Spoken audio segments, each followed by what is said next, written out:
ഇന്ന് രാവിലെ ഫുഡൊക്കെ കഴിച്ചിട്ട് ഞാൻ നേരെ പോയത് എൻ്റെ വീട്ടിലേക്കാണ് കേട്ടോ, എൻ്റെ സ്വന്തം വീട്ടിലേക്ക്. അവിടെ വേറെ ഒന്നുമല്ല, അവിടെ ക്ലീനിങ് ഡേ ആയിട്ടോ ഒന്ന്, അതായത് ക്ലീനിങ്ങിനായിട്ട് ഒരു ചേച്ചി വന്നിട്ടുണ്ട്. അവിടെ ഇപ്പോൾ ആരുമില്ല, വീട് പൂട്ടി കിടക്കുക. അപ്പോൾ അപ്പയും അമ്മയും എൻ്റെ ചേച്ചിയുടെ അടുത്തേക്ക് പോയിക്കാണ് കേട്ടോ. അപ്പോൾ അവർ വരാറായിട്ടുണ്ട് ഓൾമോസ്റ്റ്. അപ്പോൾ ഒന്ന് വീടൊന്ന് ക്ലീൻ ചെയ്യാനായിട്ട് ഒരു ചേച്ചീനെ വെച്ചിട്ടുണ്ട്.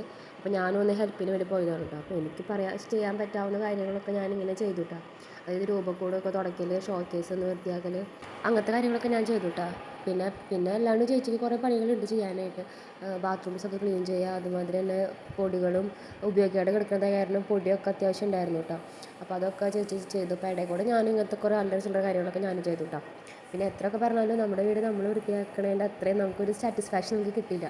പിന്നെ ഫാനും കാര്യങ്ങളൊക്കെ ഞാൻ ബിബിയെ കൊണ്ട് ചെയ്യിപ്പിച്ചു കേട്ടോ. കാരണം ആ ചേച്ചി ഇത്ര പ്രായമുള്ള ചേച്ചിയെ കാരണം ആൾക്ക് ലാഡറിൻ്റെ മേലൊന്ന് കയറി നിന്ന് ചെയ്യാനുള്ള ആരോഗ്യമൊന്നും ആൾക്കില്ല. അപ്പോൾ അതുകൊണ്ട് ബിബിയോട് ഞാൻ ആദ്യം അതൊക്കെ ചെയ്തിട്ടുണ്ട് അവനെ വിട്ടത്.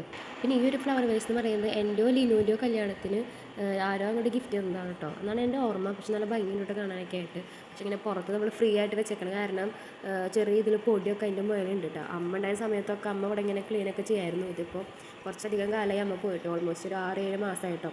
അപ്പോൾ അതുകൊണ്ട് തന്നെ പൊടിയൊക്കെ കയറിയിട്ടുണ്ട്. പിന്നെ ഈ ഒരു സാധനം എന്ന് പറയുന്നത് ലിനുവിൻ്റെ കുറച്ച് കലാപരിപാടികളാണ് കേട്ടോ. ലിനു എന്ന് പറയുന്നത് എൻ്റെ ചേച്ചിയാണ് കേട്ടോ, എൻ്റെ സ്വന്തം ചേച്ചി. അപ്പോൾ അവളുടെ കുറച്ച് കലാവിരുദ്ധകളാണ് കേട്ടോ കാണുന്നത്.